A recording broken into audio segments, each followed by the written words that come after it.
We got a fun-filled show tonight. I met a boy today. It's your boy, Coach Career, the General, A60 Army.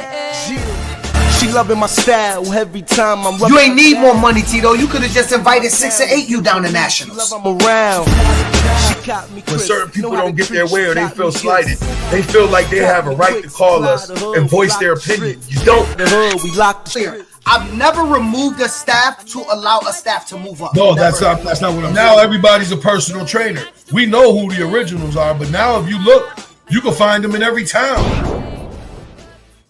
What up? How everybody doing out there tonight? Hope everybody good. It's cold outside. Hope everybody got oil and they pipes didn't burst. Because you know, Tito, y'all might hear the sound of a fan because your boy what up, Cuddy? Because your boy basement flooded, man, with all of that, the snow, and then it rained, it got like the 40, it melted a lot, whole basement was flooded, and it sucked. Y'all can't see it, but it sucked because your boy just got a brand new rug down here in the man cave. So now I'm drying that thing. I got the dehumidifier going to get that basementy smell out. If y'all got any suggestions on how to get the basementy smell out after drying the rug, let me know. It was smelling good down here, but I ran into a couple problems. Anyway, it's your boy PH the Prez, Mr. Above 140, and I'm here with the co-host who camera currently just went out. Don't know what's going on.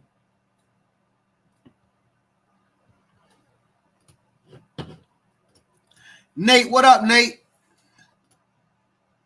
Hey, I got the fans going. Cuddy. I don't know. I got the fans going. I'm gonna take Tito to backstage until Tito get his camera right. You know what I'm saying? He got to get his camera right. But anyway, okay. He back on a different camera. No, it's the same camera. I don't know what happened. I was trying to get the shares out. You can hear me? Yeah, I can hear you. What up, yo? It's your boy, Coach Career, the General, A60 Army. 860 Army, and we got a fun-filled show tonight. And before we put up the first topic, Mr. Career, I always do monologues. It seems that you have your own this morning, so I'm going to turn the floor over to you. I'm going to shut my mouth. It's not really you could call it a monologue. It's going to be a keep it real moment. Like, let's not act like I know there's a bunch of rumors about the new league that formed. What's going on, Kennedy? What's going on? There's a bunch of rumors about and I want to be clear about something. This is of no effect to those that were playing in Pop Warner, especially on the Division I side. Those guys don't mess with us. We don't play them. We don't even see them. The D2 teams see them, and that's the extent of it, if I'm correct, right? You see them once a year, right? Southern and Central. You see these guys once a year down the road somewhere. You don't see them during the regular season at all, right? So those that are going to run with the narrative, that AYF is growing, this, and that's absolute bullshit. They ain't playing UCats neither. They're not going to play the Massachusetts Cats. They're going to create their own exclusive little world, just like Shoreline, just like Nutmeg, just like Fairfield County, just like it's going to be a place where they don't, and I'm going to say this in their words, where they don't look like us. So those of y'all that think that we're affected, we're not affected by this. We don't see these cats anyway. We've created our own world a while ago. I've been telling cats this day was coming. It's been coming for 20 years. They just did it out in the open, all because 2 adults were spanked in the ass for operating outside of the rule structure. They didn't get their way. They cried like little babies. All of this was to get 2 towns. They got 2 towns. As soon as they got spanked by Pop Warner, now and it don't matter who you got working. Yo, your camera breaking up, Tito. What's going on? Tito. Your camera's breaking up. You can hear me? The last thing I think I heard you say clear was spanked. but then your camera started breaking up. You know. All right, can you hear me now? Yeah, go ahead. It's Yo, choppy. so, Go ahead. like I said, You good? hold on. This is all about privileged people. All right. Evidently, they don't want to be said what's being said. Listen, this is his monologue. Let me say something. I'm gonna say this. I don't think that people got to stop making this AYF versus Pop Warner. These national leagues don't pay us any money. Stop going around advocating for a league that's not paying you any money. Now, I do understand narratives, marketing, and promotion. This is probably the most advantageous marketing promotion tool for AYF in New England. And the AYF programs that's searching for games to say, oh, we got new teams to play. I get it, right? The AYF teams should be pushing this narrative that Pop Warner's dying. That's a great marketing scheme. They should say that. 14 teams leaving Pop Warner, it's a blow. I mean, you're a fool if you don't think it is. But this isn't Pop Warner versus AYF. I don't know the guys in AYF. I don't have AYF issues, not the people. I mean the upper people. Same way I don't really know the upper people in Pop Warner, to be honest with you. I just wanted to put that out there that what he's talking about is a localized issue. But go ahead, Tito, finish. No, we all good. Like I said, this was about folks that didn't get their way. They got spanked. There was a punishment handed out from the upper, from the upper, coming from up top. And they didn't want to conform to the rule. They didn't want to conform to what they were told they had to do. Instead, they took their ball and ran, which leads us into the first topic. Like what always happens in this space in the last 10 years. You don't get your way and you park hop.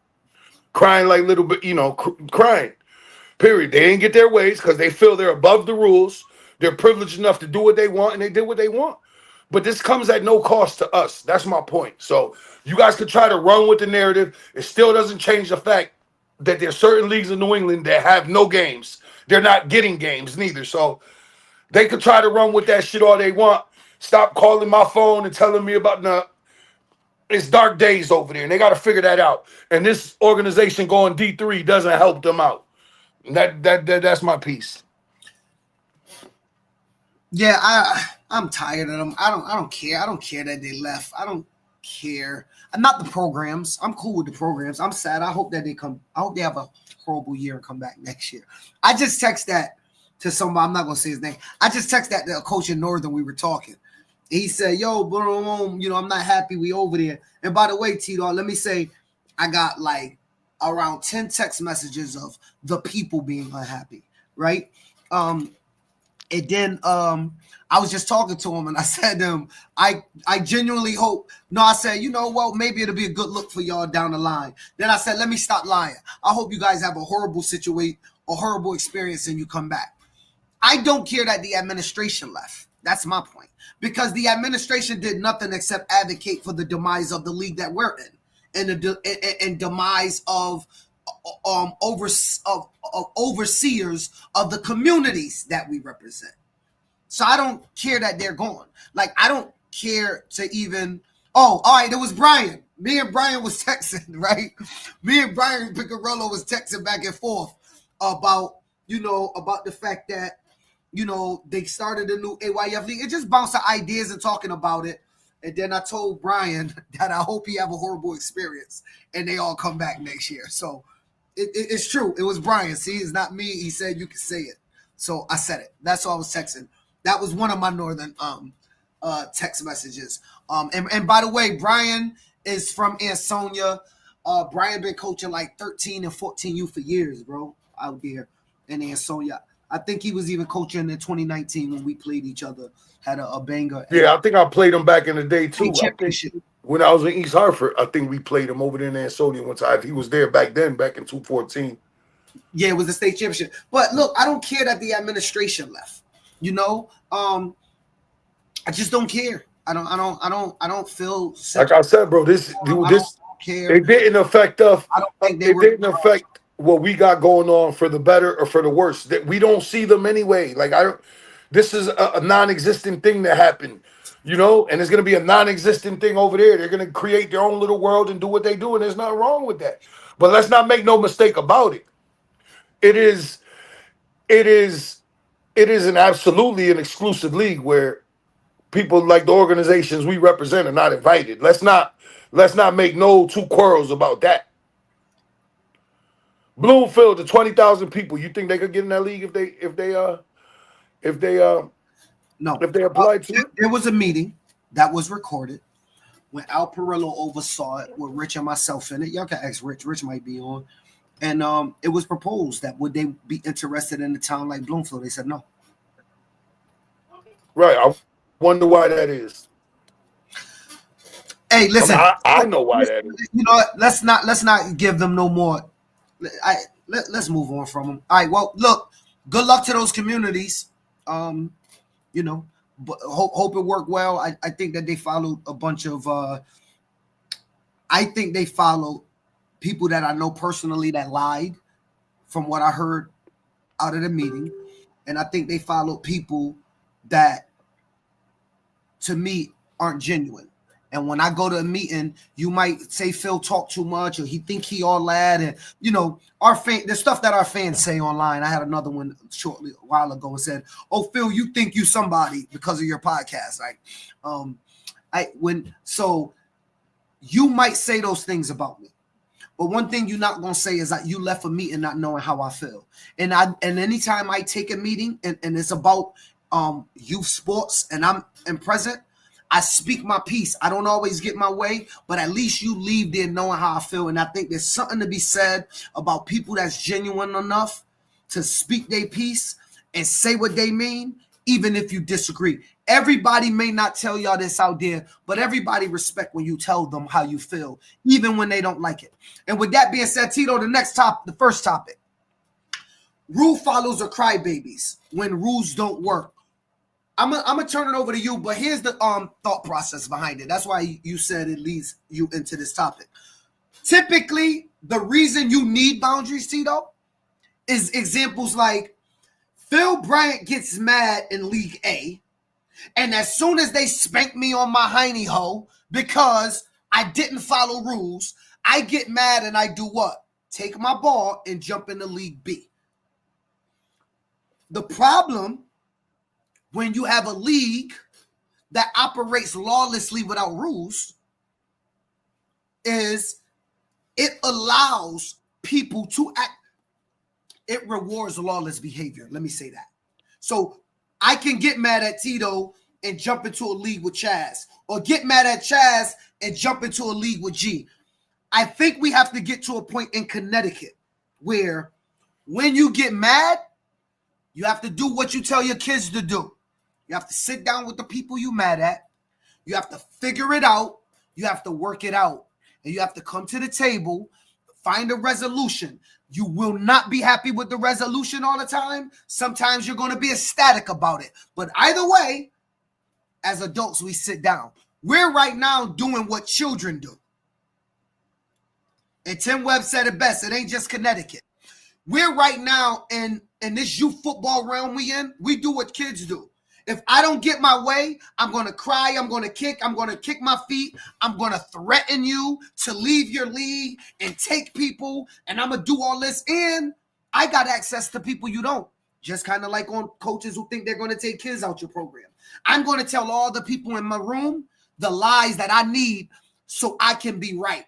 I need to tell my truth, and I spew it enough to make you mad at them. So when my town wants to leave this league, or when my league wants to leave that region, or when my association wants to leave that league, we have enough power behind me to do it. Because they were too cowardly to say it in a room with everybody. So the cowards shut up and smiled and did like this, and then walked out the room and became Twitter fingers, right?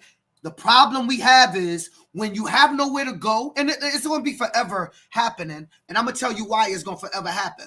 It's going to forever happen because you're always going to have AYF taking Pop Warner and Pop Warner taking AYF.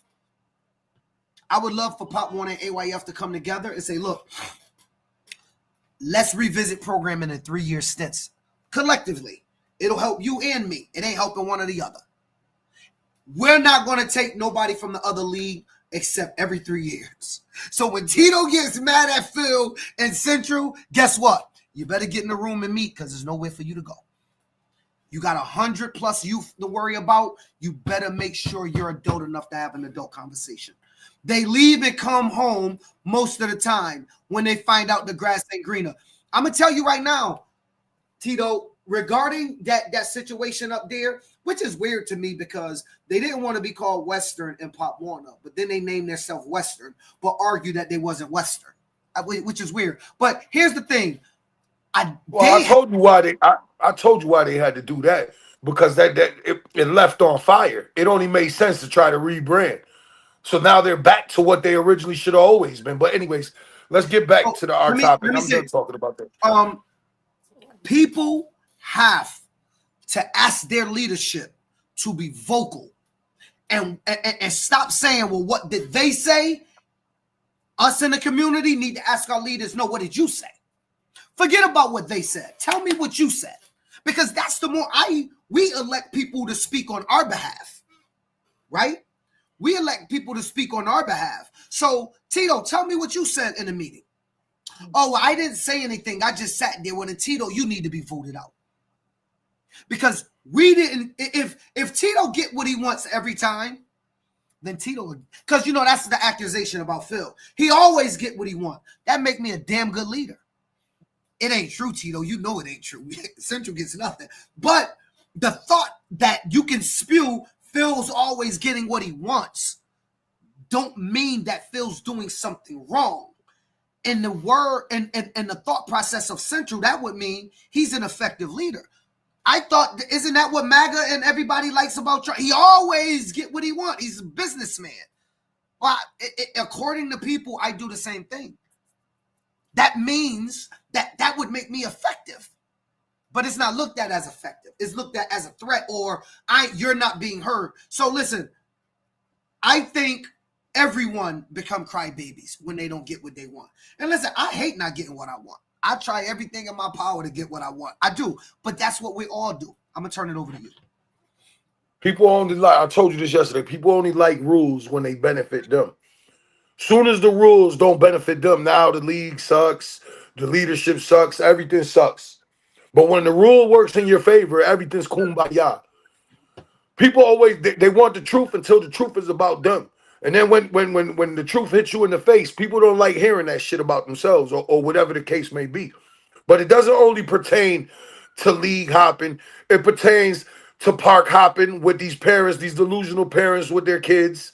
When they don't get their way, they just take their kids and bounce. It happens to coaches that don't get their way. It happens at all levels of this. Soon as you don't get your way, oh, we got to get up out of here. Instead of letting your kid and teaching them the lesson of trying to overcome adversity or having to compete. Another crybaby scenario is when you tell a kid that was just started last year, well, a couple new kids came. Now, I'm not saying you're not getting a position, but you got to compete for it. You see this same thing happen. Nobody wants their kid to face adversity. No coach wants to face adversity with his board. No board wants to face adversity with their league. It's just a constant vicious cycle that wasn't here. Hey, Lewis. 10, 15 years ago. I want to invite Lewis to come on. Lewis, do you want to come on the podcast? Yeah, he keep talking all day. He keep talking like he knows. No. I want to invite him on live. How do I? No, I'm gonna answer this. How do I feel like Southern? How do I feel about Southern? I don't fuck with Southern at all. I don't give a fuck what goes on with Southern. That's what you want to hear? Now you're Mr. Naugatuck. You want to stand out and catch strays for all the Naugatuck. Bring this cat on the podcast, yo. I want to have a discussion to find out what his issues are with Southern. And Lewis, maybe we can resolve them in Naugatuck stays. Because I'm going to be honest, I don't have a problem with Southern. Me personally, I don't have a problem with Southern. Look, I used to be on Southern board. I know what it was like managing 22, 23, 24 towns. And everybody want their way. I used to I did the schedule privately. Nobody knew in Southern back in 2015 and 16 when Ron and Greg was president. Right? I used to do the schedule. I know what it was like to have towns say, I don't like my schedule because it's too difficult. And so it's always easy.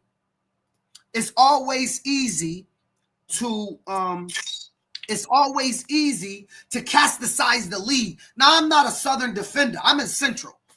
But I'm saying it's always easy to casticize the league when you don't get what you want. So I want to ask, Lewis, what is it that you dislike about Southern? Because I did see you say on another post that this should have happened years ago because Southern's been going down. What has been going down in Southern? I would like to know. Now, just before you answer, Lewis, I'm pretty well versed in the politics of Southern of the past because I was the secretary, then the president, and all of that. You know what I'm saying? I just want to put that out there before. So I want to deal with facts, not feelings. I want to deal with facts.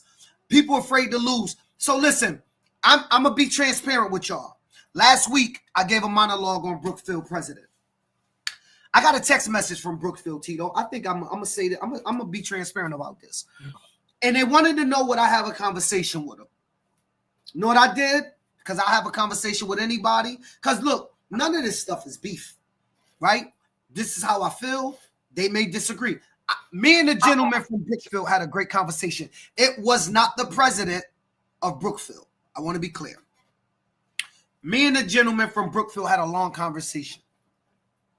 And he said something to me in the perspective of the small white towns that gave me insight on how they view it. And I said to him, before I tell y'all, I said to him, if they say it like that, then we will have a better perspective of what they mean. So I'm going to say it to the masses of what he said. The young man, the dude said to me, Phil, it's not that it's population. It's not that it's black and white from my perspective. And this was to be clear, this was a white guy that grew up in the city. I must put it out there. So his perspective was a little different, but he said, it's not that. He said, they're using the wrong words. I understood the next statement. He said, you know what it is, Phil? He said, in the inner cities, you guys drop off from your good players to your NPRs is probably a 10 to a 6. Level 10 players, your NPRs are a level 6. That's a drop. That's tough. Got to get them back up to an 8. That's our job. He said, but you don't understand. I'm running around my small town asking kids, do they want to play football? And they saying no and tucking up under mommy. And I'm dragging them out and I'm getting them to play. And he said to me, my drop-off is from an 8 to a 0. I can't compete with you guys because my NPRs are scared as hell to play against your players. And he said, the first quarter, second quarter, we in there. But when it's time for all of us to sub, now we getting beat by 40. He said, so the drop-off rate in the smaller towns is less. He said, that's why I feel like we can't compete with you guys. Now, look, whether you believe what he said or not, in a football sense, that makes sense to me. I'm a football coach. I get that. Now, I would say it's somewhat the coach's job to get that 0 up to about 4, right? Southern is the true cry baby. I don't know what that is. Again, Lewis, feelings, that's your feeling. You feel like Southern is a crybaby. Let's use facts, brother. And I'm not going to show no more comments from you until you use a fact. How about that? But anyway, Tito, that's what the guy from Brookfield said to me. Then we had an open dialogue about what my point was.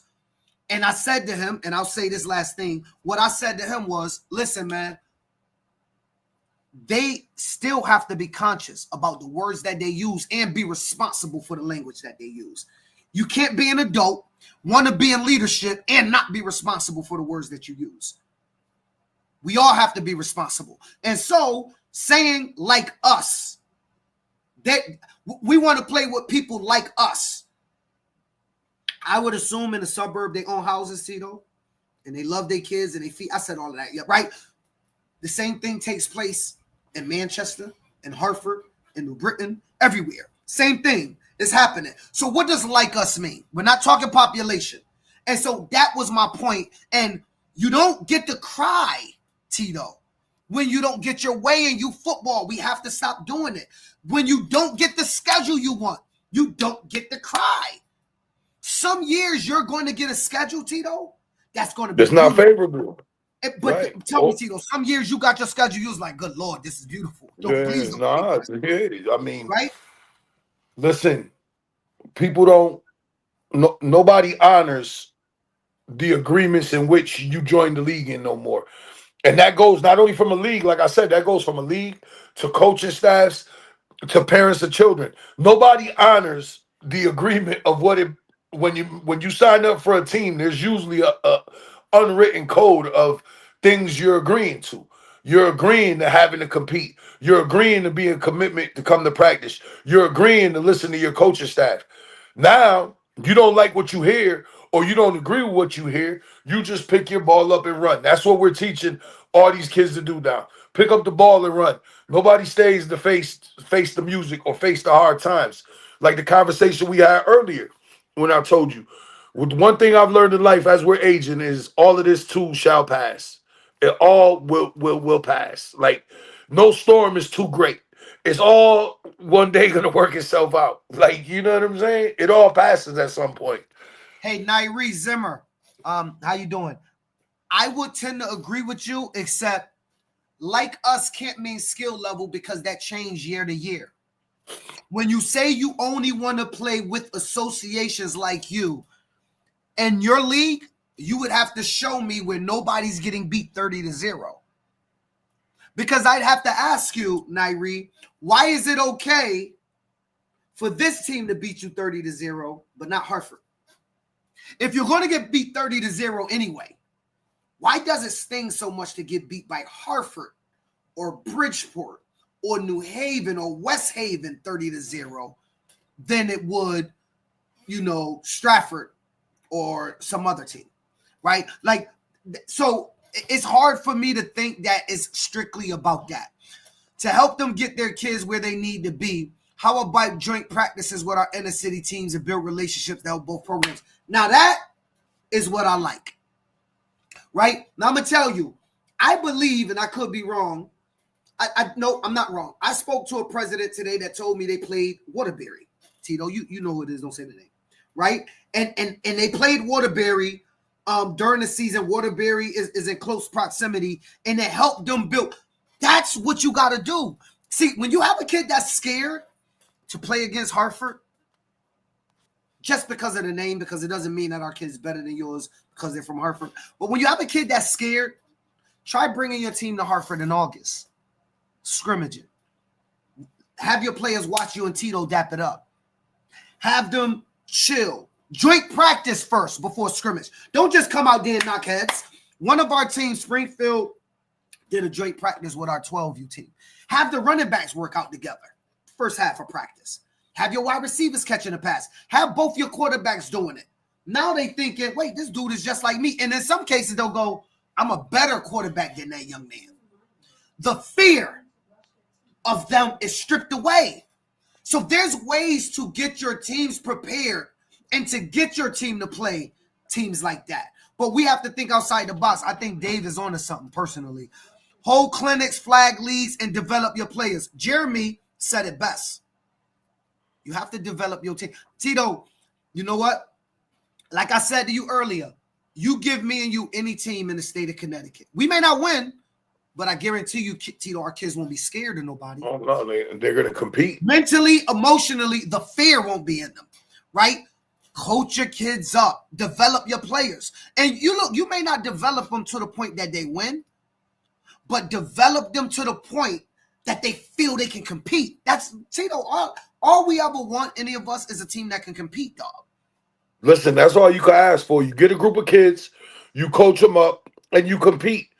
It's not, and I've told you this many times, everybody thinks I'm win at all costs. I'm not.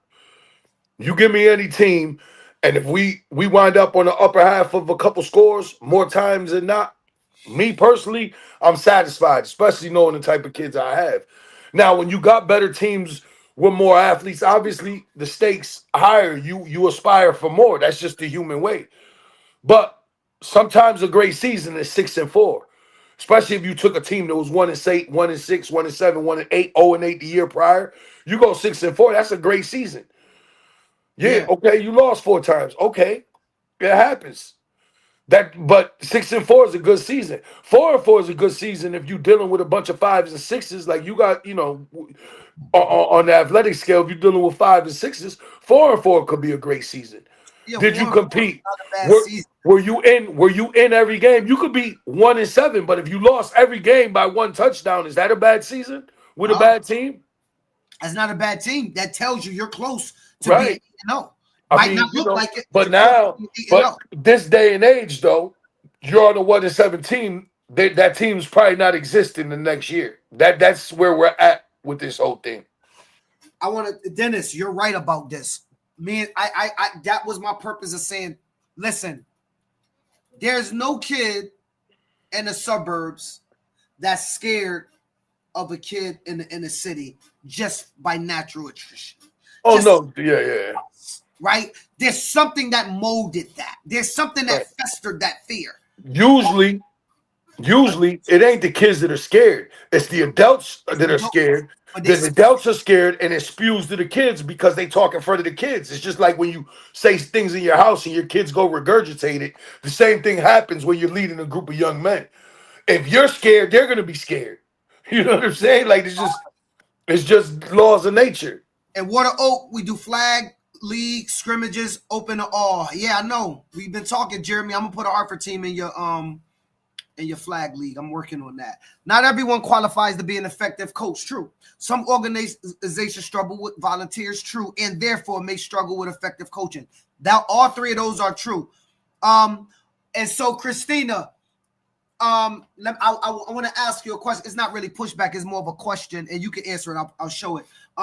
So, being that that's the case, do you try to put your program in a more or less effective league, or do you leave them in a league with more dominant teams and try to be raise your level? Tell you why. Yeah, raise your level. Hurricanes first joint Pop Warner, we went 0-8 every level. Ask everybody. Kelly's on here. My midget team didn't go 0-8. We went 4-4. But every other level went 0-8 every level. Our first touchdown we scored, I'll never forget, it was against Waterbury. It was at Dillon Stadium.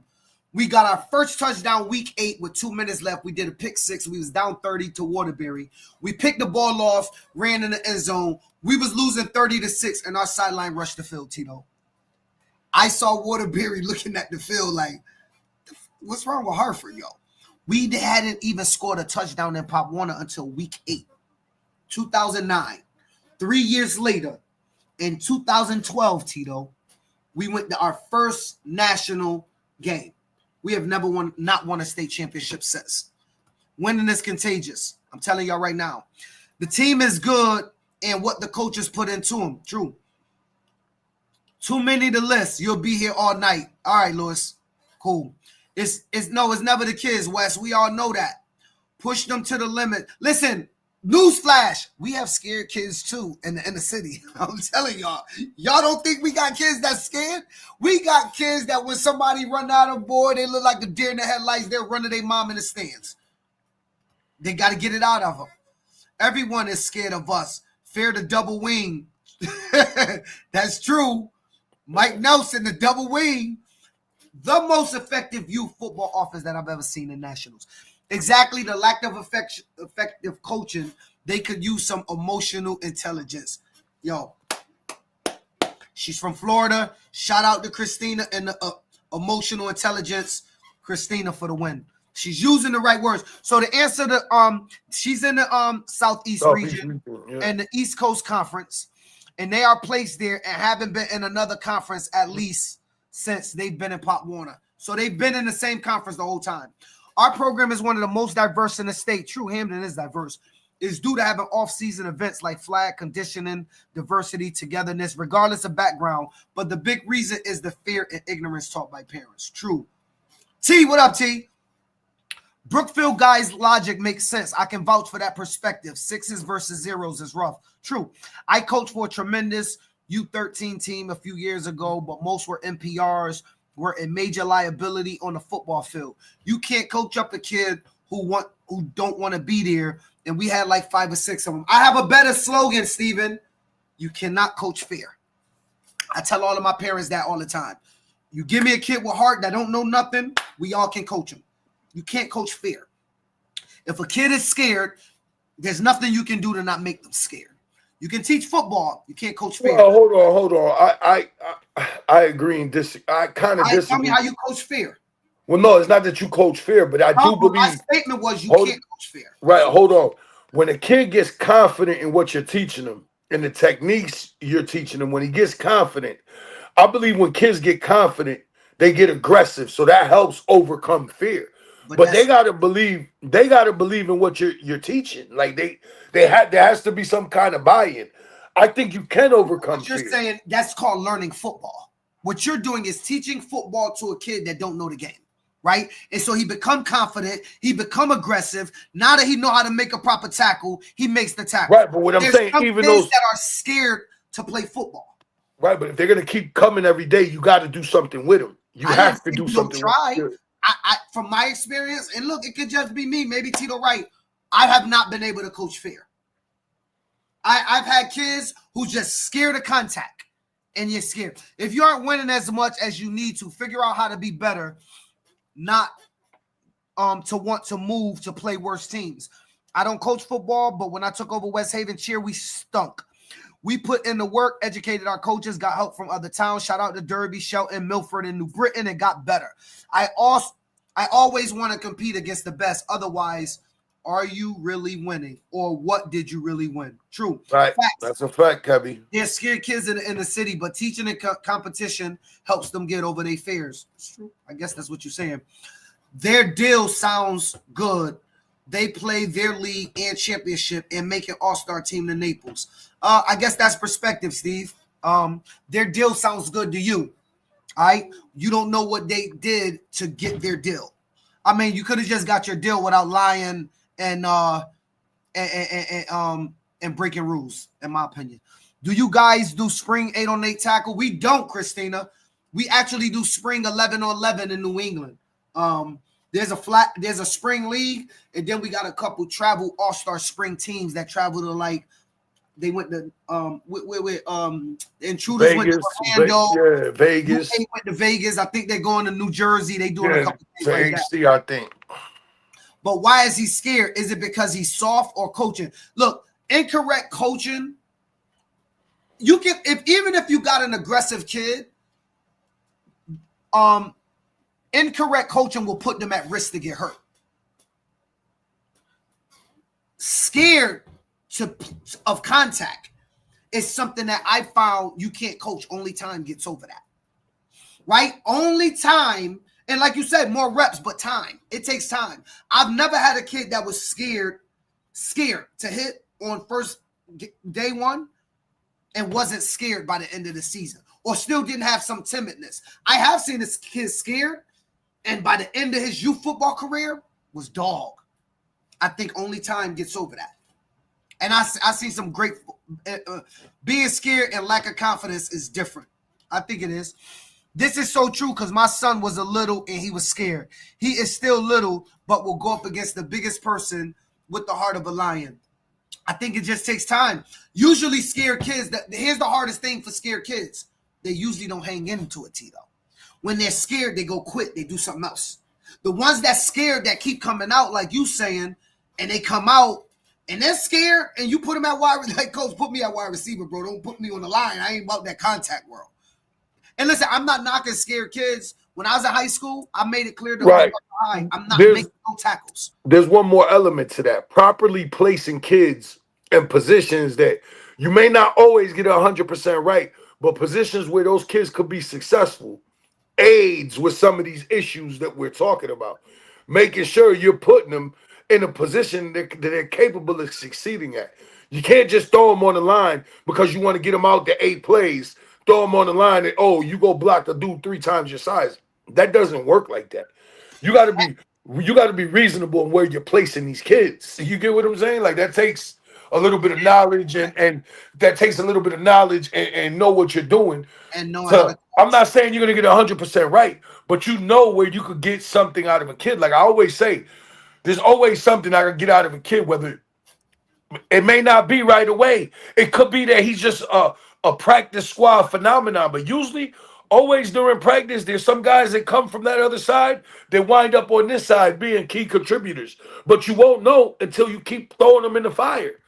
And how you practice has a lot to do with that. And the techniques you're teaching them has a lot to do with that. And building their confidence and not just dogging them all the time.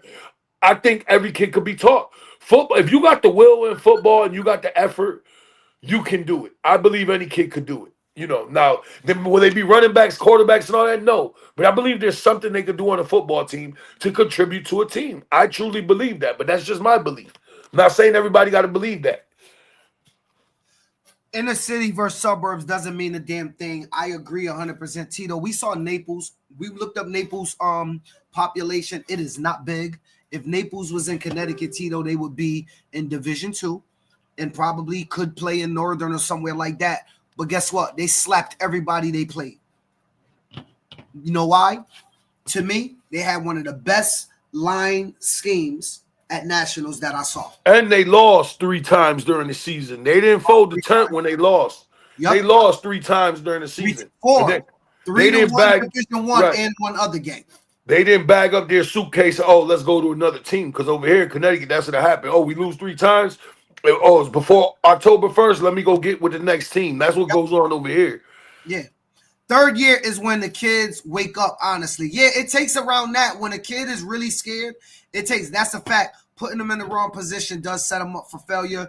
Great show as always, Mike. Respect. We try. So, Tito, I'll end with this. I think genuinely everybody like rules until the rules come down on them. I think that's us as humans. But the crybaby part is when I'm not a take my ball home and run type of guy. Just so everybody aware, the rules have went against the Hurricanes a bunch of times, Tito. Tito, you've never heard me looking for another league. In fact, you get on me for not at times, at least being open-minded. We've had arguments. People think we don't fight. We go nights where we hang up on each other and don't talk for 3 days. Like it's just the nature of how we are. Like, bro, and it doesn't mean 3 days from now I'm like F Phil still. You know what I'm saying? Like, we talk after 3 days. We can have no discussion. Then we talk, and it's like nothing ever happened. Like, I think that people act like that, Tito, because they're not genuine with nobody. Like, right? Like, so instance, Tito, I often mind trying to wrap my mind around guys that never met us but hate us. Oh, we got a whole bunch of them around that thought process, right? Like, I was having a conversation with a dude today. He was getting tough on social media. I'm like, I never even met this dude. Oh, I can say what I want. Cool. Like, you on my page, bro. You think you all that you think you're somebody because of the podcast. I am somebody. Like that. I don't know what movie that was, but like, dude, the fact of the matter is, Tito, that people have to be able to hear stuff they don't like, swallow it, and recover from it. Everything you don't like is not personal. I'm going to say that again.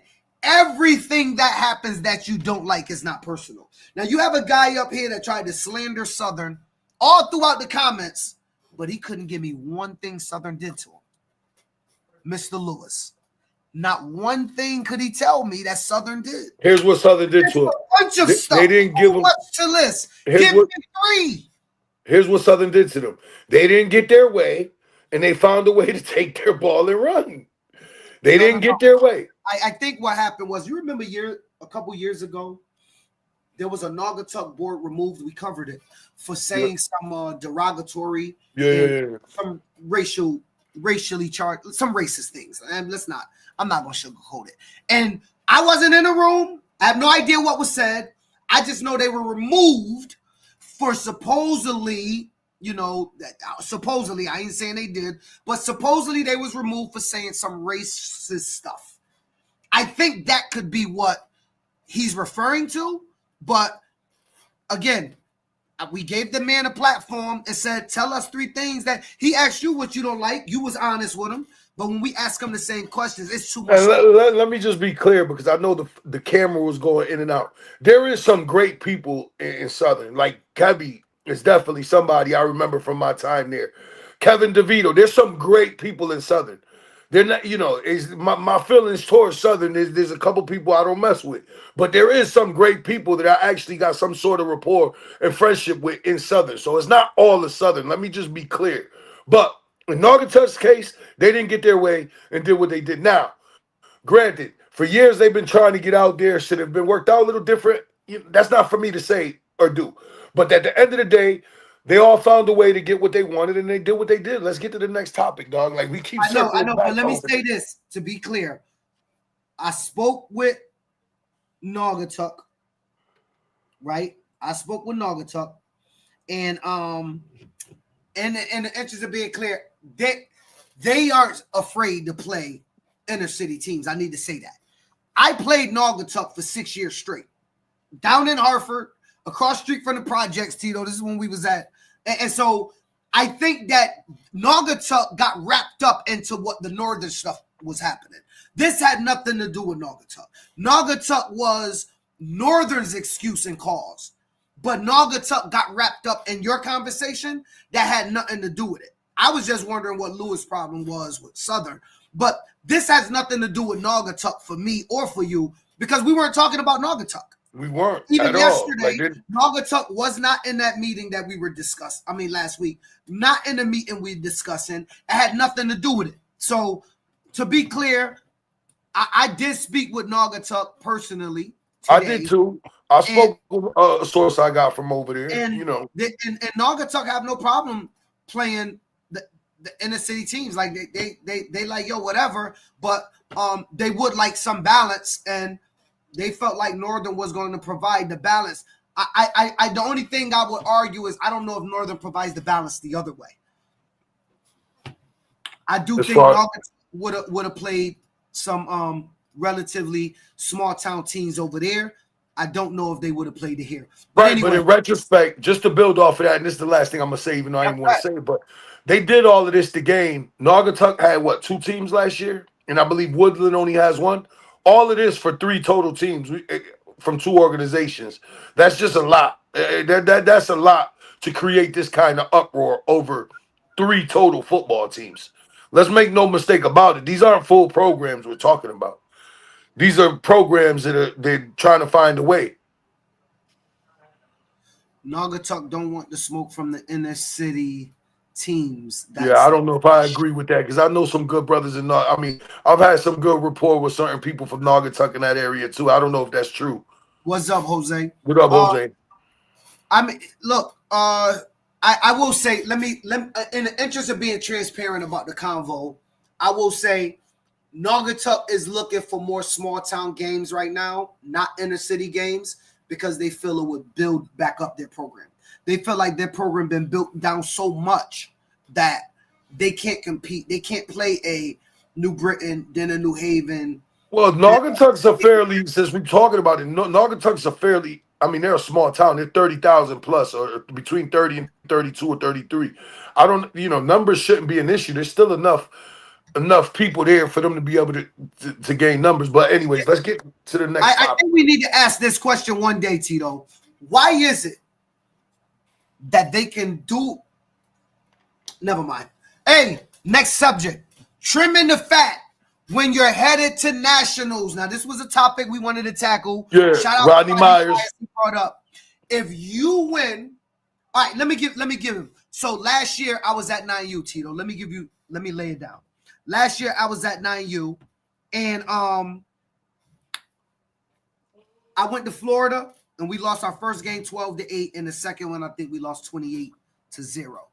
Both teams I played, Tito, has 17 kids. And the national champions at 9U and Pop Warner D1 had 16 kids. You will see no team in New England unless they're struggling with 16 or 17 kids. I didn't see an NPR on none of those teams. So the question, Tito, would it be okay, or could it be okay? Should it be okay, or is it possible for a New England team to play with 25, 26 kids and then tell 9 of those kids, listen, we headed to nationals, you're not going? What say you? Like I told you, bro, this conversation with me, there's two sides to it, right?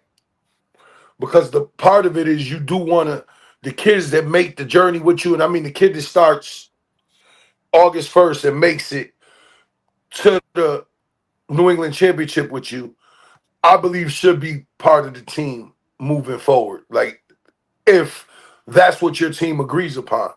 But if you're completely transparent up front about the type of team this is August 1st, before you sign up, and you're telling parents before you make this commitment and investment, here's the truth, and it is understood that this is how it's going down moving forward, I don't have a problem with that neither. I don't know what the right answer is. I do know this, though. With the new rules in Pop Warner where everything counts, special teams, extra points, everything, I don't think 8 plays or 6 plays is that big of a deal when everything counts now. So I don't know if that helps answer it. If you know what you're doing, that shouldn't be an issue. But I do understand what we see when we go to Florida, and we see a bunch of teams between 16 and 18 kids with no NPRs. I understand that as well. So, I mean, what do you do? I mean, to me... Let me backtrack real quick, Tito. And, Lewis, I'm going to give you your shot right now. 3 or 4 years ago, my son was threatened by a parent at practice in Naugatuck, I'm assuming. It became a big pass the buck. When I brought it to our leadership, they said they was going to take it to Southern. I was told by someone that complaint will come right back to me. And then I said, I'll take it to a higher level. And they said they send it to you to handle, Phil. And that person was on the Southern board. 3 years ago, Tito, we were still in Central. But I'm going to say 4 years ago. I'm assuming he's talking about 2019, 2021, because 2020 was obsolete. So, Lewis, I'm going to help you out, brother. Let me take this off the screen real quick. I relish these moments because this is a moment of honesty.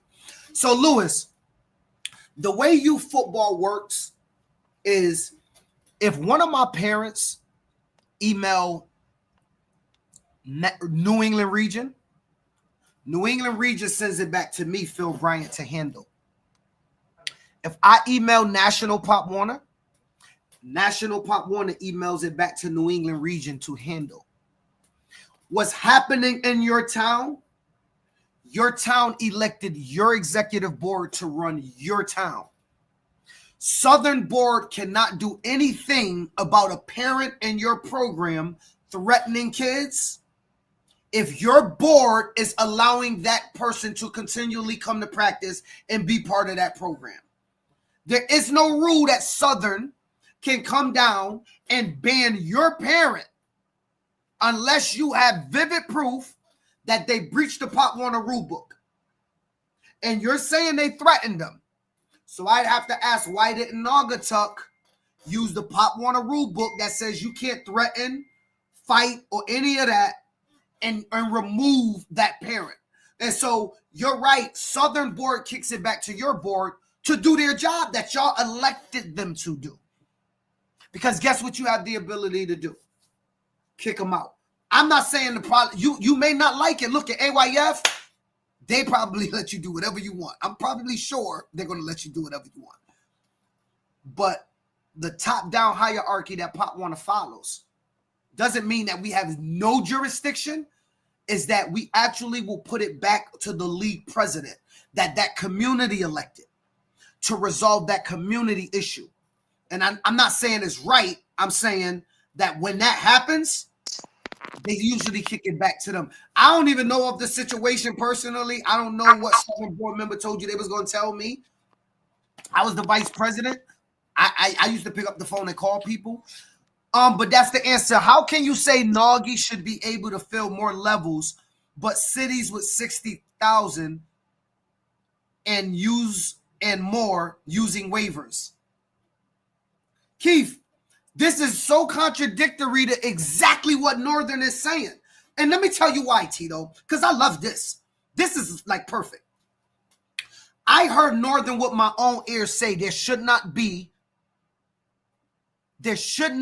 boundaries. There shouldn't be no boundaries. We should just let people do what's best for their kids.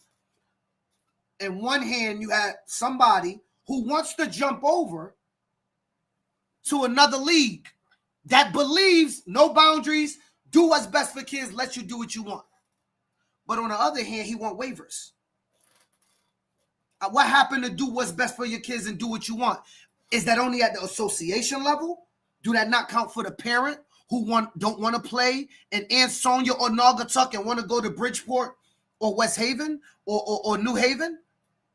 Either you want people that can do what they want and it's the Wild Wild West, or your board should have stayed and dealt with the rules of having boundaries, because rules don't mandate that you like them. Rules create structure. Rules eliminate the savagery of youth football, or is intended to eliminate that savagery. And so the truth of the matter is, you can't have it both ways where you don't want leagues with no boundaries. People should do what they want. We should be able to have Naugatuck and Woodland and all of the small towns like us, but I'm going to block you when it comes to waivers. It's the same exact thing. Waivers and boundaries are the same. Why can I take Naugatuck but not take a Naugatuck kid? To me, that doesn't make any sense. Either let's just do the Wild Wild West. No way, unlimited waivers, unlimited boundaries, everything is open. Or have rules. Like it or not like it, but you can't have it both ways. So Keith, to me, I don't think that that's a proper argument. You know what I'm saying? Now, to answer your point, Keith, because I know you want to answer. If Naugatuck is giving away 30, 40, 50 kids, I think it's wrong. My own personal opinion, I would agree with you. If you're telling me that there's teams waving kids out of Naugatuck and Naugatuck is struggling for teams, that's wrong and it shouldn't happen. I agree with you 100%. What about chemistry when you trim the fat off of neighbors and best friends? I don't know what that means. I think what he's talking about I don't know what that means. I thought he was talking about maybe the guys next door taking all their kids and all of that. I don't know where he's going with that. Jeff, can you elaborate? That's the brother Jeff from Brookline, I believe. Can you elaborate on that? What you mean by that? What you mean, Jeff? We don't get involved in program issues here, right? Tim Webb, that's what I'm trying to say. Unfortunately, you don't really get involved in program issues. For the most part, programs got to resolve their issues. They elect a board to resolve those issues. Tell them if they aren't happy with the program they are in, they can go to the program down the street. That's how I always start. Mid-America, by the way, y'all. So that's another part of the country. This is very true, Phil Bryant. It happened to me back in 2008. Al Perillo told me I was late and I had to wait another year. And Tito, you never said why you don't F with Southern yet, Chief. He did. I think you missed it. Right. I agree. 8 plays is easy with special teams, but now parents are spending X amount of money for 8 plays. Hold on. All right, so let's. Rodney, let me just say this real quick because I don't want to lose this thought. They also, listen, if they know their kid's an 8-play player and they don't want to fork up $1,500 to go to Florida, they have that right as well. And they need to be and make an educated decision. What he's saying, Tito, is the opposite. Why shouldn't you be able to say, listen, I don't know. I think he's saying, do parents have the right to feel some type of way that they giving Tito $1,500 and Tito still only going to give their kid 8 plays? Can Phil get mad that you only giving Valadia 8 plays, bro? I don't care that she got 8 plays all year. I'm spending money to go to North Carolina, dog. Give my daughter 15 plays. That's what Rodney's question is. Right. Do I have a right to feel some Parents have type the of right. way? Do parents have a right to feel some type of way at that point? At the point in which they're paying to go to nationals, do they have a right to feel some type Well, of way? listen, Not giving their kid? and this is what I'm saying. You need to make an educated decision. You know what your kid been doing all year. Are you willing to make that investment right before Christmas to go see him get in there 8 plays? That's a They decision. make the investment. Do I then buy the right to feel some type of way? I know, because it should be understood that your kid been an 8-play player all year. Now we're going to go to Florida when we're playing for all the marbles, and you want 20 plays? That's unrealistic. That's what I was trying to pull out Right. of you. As a coach, like I would straight up tell the parent, like, you need to be realistic. If your holidays are going to be an issue because of this trip, and you know your kid's only getting out there 8 times, you need to do what's best by your family. And maybe it's not best for him to go. I mean, you had it happen on your team, correct? There was people that elected not to go. You have that right. You need to make an educated decision when that time comes. Like, is this really worth it? Like, I mean, it's just common sense. I something just dawned on me that I think we should all do in this community, Rodney.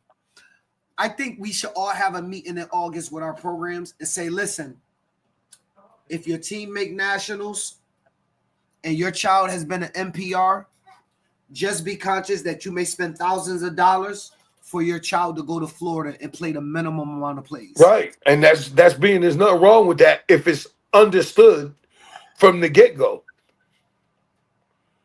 Hell no. If you go to championship to compete, if Lil Timmy ain't made a tackle in his 8 plays all season, you can't expect nothing from him. I agree, Shatia. I agree. Film don't lie when you using words like deserve besides what's mandatory. Eliminate NPRs at a certain age period. AAU basketball leagues. Listen, that's another train of thought. That's what they do in the spring. That's another train of thought. Like, a lot of these thoughts aren't wrong. A lot of these thoughts aren't wrong. It's just, I believe you need to be upfront with the parents at the beginning of the year. Like, we all weren't created equally. I say this all the time. We all weren't created equally. Some kids are going to be better than others. Some are going to develop faster. Some are going to grow faster. We're all not created equally, and people have to be okay with that when you enter the competitive arena of youth sports, especially in the competitive part of youth sports. Baseball, basketball, everybody else has went away with everybody having to play equal time. But in football, the most violent sport, you want us to do that. You want to know what the other downfall of this is when you bring the NPR to Florida? These other teams ain't got NPRs. So when you put the NPR out there, he may get annihilated. Like, we need to keep it real. He may get annihilated. Like, that's just a fact of life. And how you're the parent that brings that kid out there and you put him in that predicament. How you gonna feel when your kid's coming off on the stretcher because he just got mollywopped 30 yards downfield because he didn't see it coming because he's trying to duck and run and somebody's coming full steam at him and there's a collision? How are you gonna feel? Like, people got to be real about. We got to be realistic about these things. Why he got to be called Little Timmy? We gonna call him Little Johnny. Not all towns in Northern wanted to leave because of boundaries. Look. Okay, cool. I'm done with Northern, Tito. You can answer it. He said not all towns in Northern wanted to leave. Hey Tony, not to just blow that back. I don't want to revisit this subject.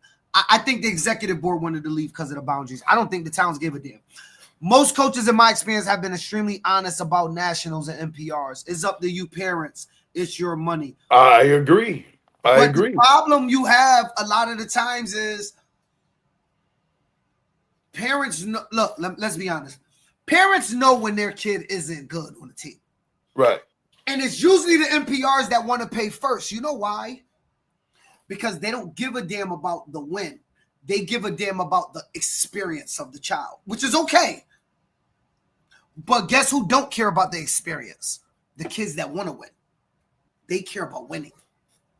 There's a disconnect sometimes I find from the NPR kids that just want the experience of going and the fun and being there, and the kids that's like, man, I don't care. I'll give anything I can to win this championship game. There's just a disconnect. And I'm going to tell y'all right now, you can lose in Florida because of an NPR kid. You can lose in Florida because of an NPR kid. I had conversations with another coach, and their perspective on the matter was your initial fee covers the regular season. After that, it should be up to the coach's discretion moving forward with rosters. I don't think we're ready for that in New England. I could be wrong. I think a lot of our community. Yeah, I don't know. I think it's got to be something that's understood or overstood up front. You can't let them be here for 8 games and then be like, all right, we're moving on with these cats. I don't agree with that. Like, I don't agree with that ideology. I'm not saying it's wrong. I'm just saying I don't agree with it. AAU, we played 7 kids with a 15 mandatory man roster. Yeah. Our NPR threw up on the field his 3rd play at Nationals. Well, and listen, that happens. Those things happen. Like, people, you know, there's a part of this. The people are very, when it comes to their kids, and I understand that I got kids, you're delusional about your children sometimes and their ability. I mean, we see it in all walks of this. We see it with coaches that coach just to make sure their kids are in better positions. We see it with parents that will come and try to agent their way into playing their kid where they want you to play their kid where they want their kid to play. It doesn't work like that. Like it doesn't work like that. We got to get out of this thought. We just have to. We got to bring the era of competition back. Kids have to compete, and it's okay to compete and lose. It's okay. The best lessons we talked about this earlier, the best lessons in life I've ever had is when I've bottomed out. You know what I'm saying? Hit rock bottom. I always came back greater. You need to go through that shit to find the greatness within yourself. And we don't allow kids to do that no more.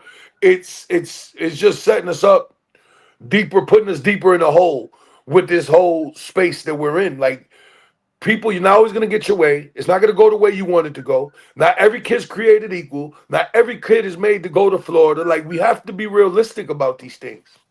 Like, that's just the bottom line. Cut the players before the season. See, first of all, I think Wes said it best. You can't cut. But let me tell y'all something, man. Cutting players to get to just the best kids, if we all did that, youth football in New England would go away. Just going to be honest with y'all. Then little Johnny can enjoy his 8-play experience. True. Or tryouts when you hit a certain age group like 11 up. Again, you'll be we was just sitting here, Tito, talking about how there's some programs that don't have enough kids. Right.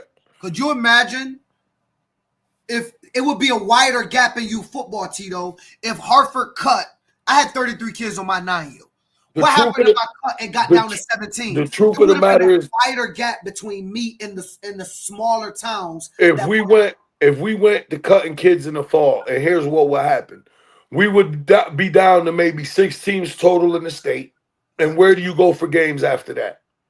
That's what will happen. Look at spring football. Right. That was a primary years ago. How many? It was like 8, 9. No, a couple years ago there was 5 or 6, and now there's 5 or 6 again. But we'll see. I mean, spring is hit or miss. I guess that's what this. I don't believe it. That's the rumor. Like, we'll see when they start playing. We'll see who's playing. You get what I'm saying? I've been at Nationals 5 times. I have 4 or 5 kids who didn't go because of those times. Because the investment was right, and you have to be and parents as a parent. You got to make an educated decision. Your kid may not like the decision. Your kid may not like the decision. He may not understand it.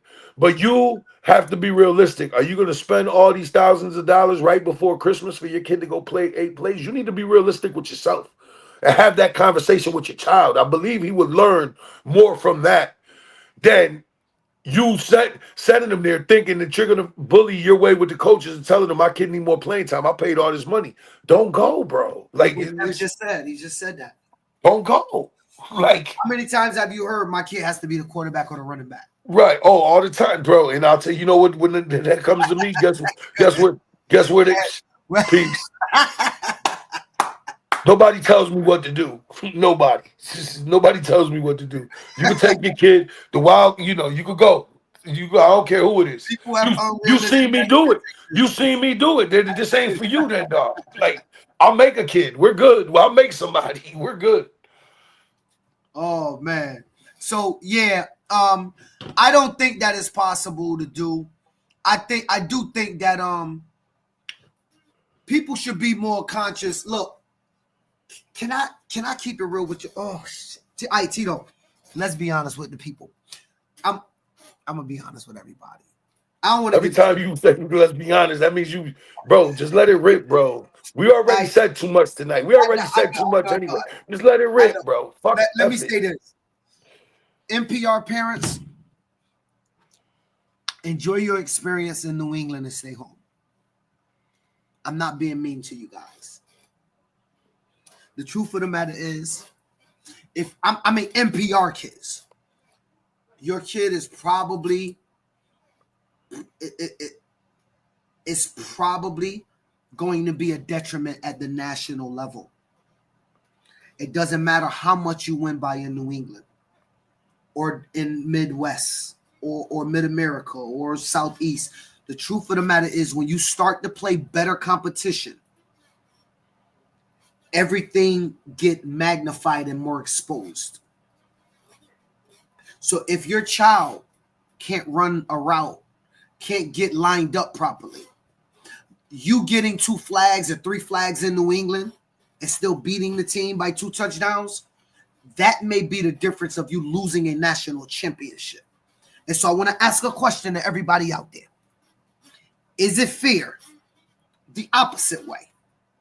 Is it fair for the kid that does everything he do, that's the same age as the NPR kid, that trained in the offseason, that's prepared, ready to play? He made sure he had high football IQ. He's ready to play at nationals. Or he shows up to practice every day, gives it his all. And he get to be dragged down and lose a national championship because the NPR kid only come out August 1st, misses practice about once a week, gets his 6 plays and not, then he gets in a game. He don't know what's going on. I'm just asking. I'm just asking. You need NPRs to grow the sport. How many times has the 12U NPR safety grown up to be a valuable lineman in high school to develop at different times? That happens both ways. Sometimes you got kids that were NPRs all through youth, go to high school and become studs. Oh, prayers to you, Tim. Prayers, man. Prayers to your son, brother. Wish your son luck on ACL surgery. Oh, yeah, prayers. Peace and blessings, Tim. Nas, what up? If a kid play all year and survive your workouts, he or she deserve to go. True. Possibly true. That's your fault if a kid don't know how to line up. Possibly true. I mean, I guess that does go to the coach. At the end of the year, I guess that would be the coach's fault. NPR parents just enjoy cheering for the team. Lil Timmy, Johnny, there you go, Tim, is not running or catching the ball. He probably won't even make a tackle. He's just out there to fall down. Studs and coaches get exposed in big games. Let's stop blaming the NPRs. That's true, too. That has happened. That's true. I mean, studs and coaches, not serious game. Some kids aren't meant to play the sport. Doesn't mean it's the coach's fault. Tim, wish your son good luck. Till next time, Tim. Yeah, Tito, I don't know, man. I don't think that there's a real remedy or way to get. There's not. I told you that's a two-sided conversation because I understand both sides. I get the people that want to try out. I get the people that want them to play 8 games and then send them home. I just think if a kid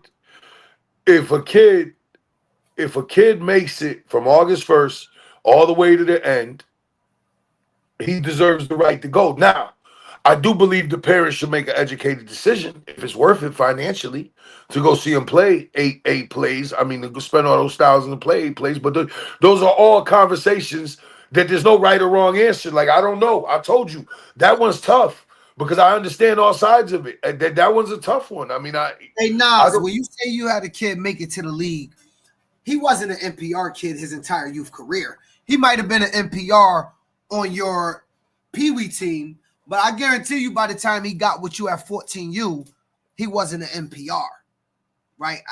Tell me if I'm wrong about that. It's different mindset between NPRs and the kids that work all year. That's true. Yeah. Listen, none of these answers and none of these ideologies are wrong because I don't know what the right answer is. I don't think Phil does neither. We're torn with it. Ain't no right or wrong. It's perspective. I think the problem is going to be with the parent. You just said who wants to have the experience. True. Come on, Nas. You ain't have no NPRs. True. Nas, every time I played y'all ain't have no NPRs. Back when we played at Pee Wee, we played at 14U when we jumped out the car and the refs got on us. So you have to tell me when you and Germ had NPRs. Ultimately, it's up to the parents. NPRs must show heart. Don't take their money then. I knew you ain't had no NPRs, Nas. Nah, listen. I do think, look, I think it's hard to tell a kid you can't go to nationals. I ain't never did it. I never did it in my program. I never told a kid. Look, but you know as well, anytime your team make the nationals, at least from my experience, not all of the guys go. Some of your studs don't go sometimes. True. That's true, because they don't have money. I've had studs not go. I had kids I wanted this year to go. They didn't go. They had the money. I needed them.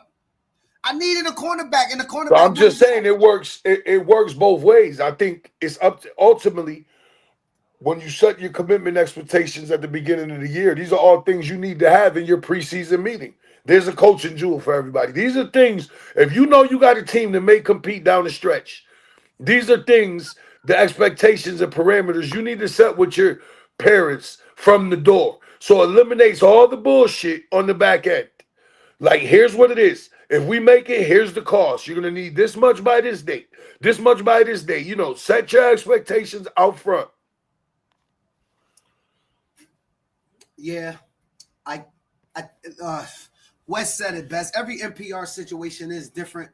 And I think that I don't think in the community football world you can I don't think in the community football world you can start to cut, limit, chop off NPRs. I think that that's hard. It's a science to playing with NPRs 100%. Listen, do you know how many teams I have watched on film and I said, I'm going to beat them because I know how to catch them with NPRs? Like, I know how to beat you because I can tell watching you on film, depending on the number of kids you play and how you do your NPRs, I just got to figure out how to jam you up before I decide to take off. Like, there is a science to NPRs. Like, there's a science. Now, Nas, you ain't had a lot of NPRs, bro, so cut it out. Like, come on. Come on. From 6 and up, y'all got great coaches. I think he's talking to Nas. Listen, Tito, you got the last word, brother. Nah, I'm good. I mean, we touched on everything we wanted to touch on. I think, like I said, bro, we're fine. Everybody's gonna be fine. This thing always has a funny way of working itself out. Like, I'm just tired of hearing the narrative. Oh, Pop Warner. This doesn't affect Pop Warner New England not the least bit. And I mean, I don't know how else to tell you guys that. We never saw them anyway. Maybe a couple DT2 teams in the other league might have. But I know for us in our situation, this doesn't affect us either way. So, Tito will tell you my biggest slogan is teams never go away, bro. They never go away. They never go away. They never go away. I remember years ago, my boy Nas told me Pop Warner's dead, Phil. Pop Warner will be gone in a couple years. Nas, remember that? I told Nas, I said, Nas, maybe that's in Jersey, bro, or somewhere, but it ain't in New England. It's not in Connecticut, right? Like, leagues don't go away. You understand there's always going to be people that want to participate football in different arenas. Even if Tito, if AYF and Pop Warner went away, Tito, if both of them went away, all of the small leagues around the big city teams would still exist. It'll be teams like us figuring out what the hell's going on. The truth of the matter is, you know what's at risk? AYF and Pop Warner is at risk of going away. You want to know the truth? It's either AYF and Pop Warner. Local leagues is not at risk of going away. Nah, well, they've excluded. There's no local league that's at risk. Well, they've excluded, but look who they've excluded. Which, again, that didn't happen miraculously. That was definitely it was designed. to be that way. And it is good. People need to just accept it for what it is, bro. And we got to do better. Us as urban organizations and urban leadership, we got to do better. We got to figure out ways to do better. And that's just what it is. It is very clear that we got nowhere to be. All we got is each other. So instead of keep fighting for, like you said years ago, instead of trying to get them to play in our basketball game, let's create our own basketball game. I've been saying this for years, and that's what's got to happen. I mean, Central's a prime example. We're a minority-ran organization, ran by minorities. Make no mistake about it. And it's thriving. So we can do it. The rest of y'all got to get with the program. And that's just a fact of life. The program's here. We got the infrastructure in place. If you want to be a part of it, holla at Phil. There you go. Shameless plug, cuz. Thank you. I appreciate it, brother. Hey, listen, man. You don't have to slander who you disconnect from. Just move on in peace. To me, that is a that is a perfect verse for the time. You don't have to slander who you disconnect from. Just move on. So, and there's a prime example is people going, oh, they got to spit at Southern. They got to spit at this. And it was this person. If you disconnected from somebody, if you're truly disconnected from somebody, just move on. Like I'm disconnected from people right now, Tito. I'm not going to lie to you. I'm just moving on, bro. I'm not going to respond. This football, you know, I had a best friend. I had a best. Me to move on from my emotional standpoint. You know, I had a best friend in this space that was my man. You know what I'm saying? That was absolutely my man. Nas, you lying, Nas. You're lying. Y'all lost Danbury when y'all came here. I fought mad wars with this dude. We was tight for 15, 20 years. We haven't spoken in 5 years over this shit. You get what I'm saying? Me and you went through a bout like that. Now, it wasn't quite that long, and we was younger, both high-headed, and it was kind of stupid. Looking back at it was stupid, but, you know, you go through these things. But when these things happen, I don't sit there. You never heard me say one thing about you when we weren't speaking, ever. I never heard nobody say one thing you said about me. Like, you move on and keep moving forward. What was done is done. It's not going to get fixed. It's just like the idiot saying, oh, how do you feel about Southern? Cuz I've been over that, cuz.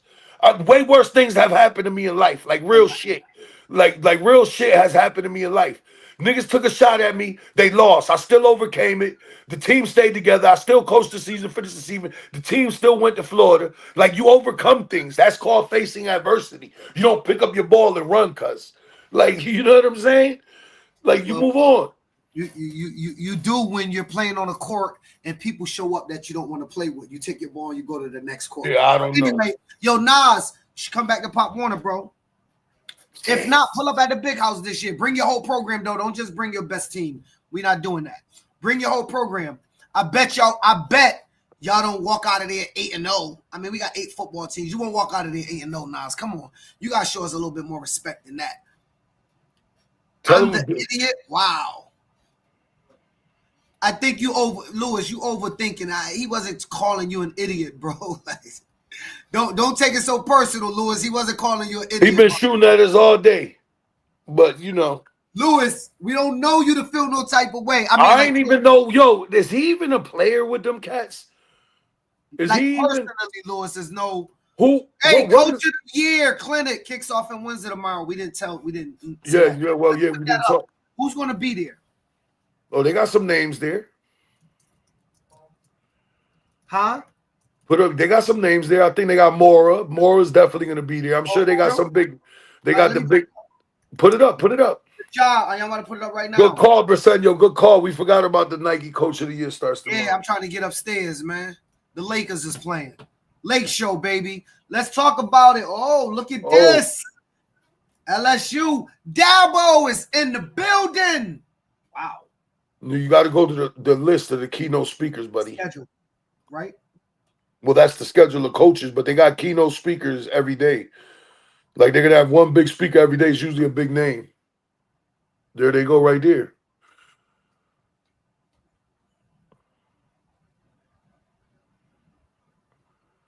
This one is at the Marriott in Windsor. It's from the 20th to the 22nd. New England. Let's call up this one. Here's the speakers.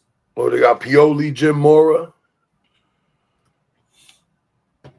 WestCon, my alma mater for my undergrad. Brick City is always in Connecticut.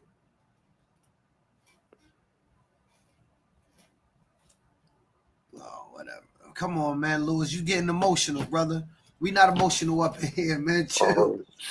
Jack Cooper from Wisconsin. Yeah, he's a Berlin dude. Cooper, I'm going to say played before my son at Berlin, or he was there while he was there. Cooper's a Berlin dude. He's from Berlin. Yeah. Oh, it's yeah. Well, I look. Here's the list of speakers. Hey, is any of y'all out there going? Tell me if y'all out there going.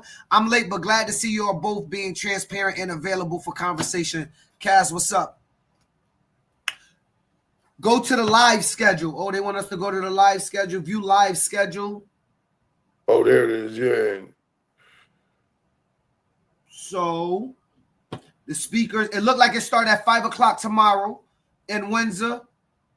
And it goes to about, wow, this is Saturday. Oh, that's Friday. Starts tomorrow. It's Friday and Saturday. And Saturday, I believe. Nah, this gotta be. This gotta be. This is Friday night. It's from 5 to 7:15 Friday night. Then it picks back up at 8:30 in the morning. Oh, it's Thursday, Friday, Saturday. Too. Yeah, Thursday, Friday, Saturday. Thursday from 5 to 7. Then it picks back up from 8:30 in the morning to about 6 o'clock. You know what I never understood? Do people not work on this Friday? Like, no, they take the day. Usually you take the day off, like we do when we go on them clinics out of state. We take Friday off. You take Friday off and you make it a long week. We flew out after work, didn't we? No. Every year, the last 4 years, bro. We went to Boston, 3 years in Orlando. We always took that Friday off, dog. Like, what are you talking about? We take the Friday off. Yeah, my guess. All right, then you got Saturday night. Just like when we go to Carolina in a couple weeks, we taking the Friday off, dog. I ain't flying, bro. I told you we ain't flying. I told you we got to leave Thursday night. We got to leave. We got to leave Thursday night. I told you the middle of the night. I ain't jumping. Yeah. So then, it looked like they're ending the weekend off with Lawrence High School. Is that must be Lawrence? Yeah, Mass, probably Lawrence Mass. All right. You know what's funny? I don't see.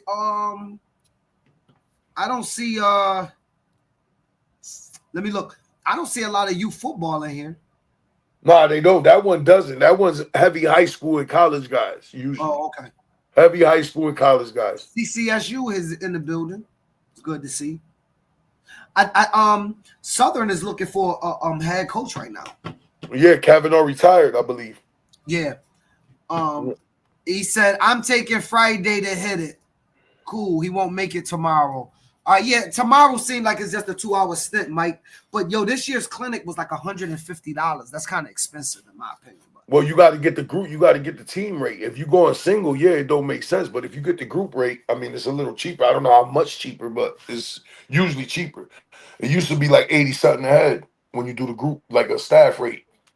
Hey, I'll stick with Glacier's clinic at Trinity College. See what that one about. We never went to Trinity before. No, we ain't go, but we supposed to be at the Glacier. Oh, yeah. We won't say, yeah, we supposed to be at the Glacier. Yeah, we'll have something. We got an exclusive on assignment podcast coming. We'll tell y'all about that. But anyway, it's your boy PH. We already said bye. We already gave you the slogan. We already told you everything we need to tell you. And with that being said, we got a fun-filled show tonight. I met a boy today. It's your boy, Coach Career, the General. A60 Army.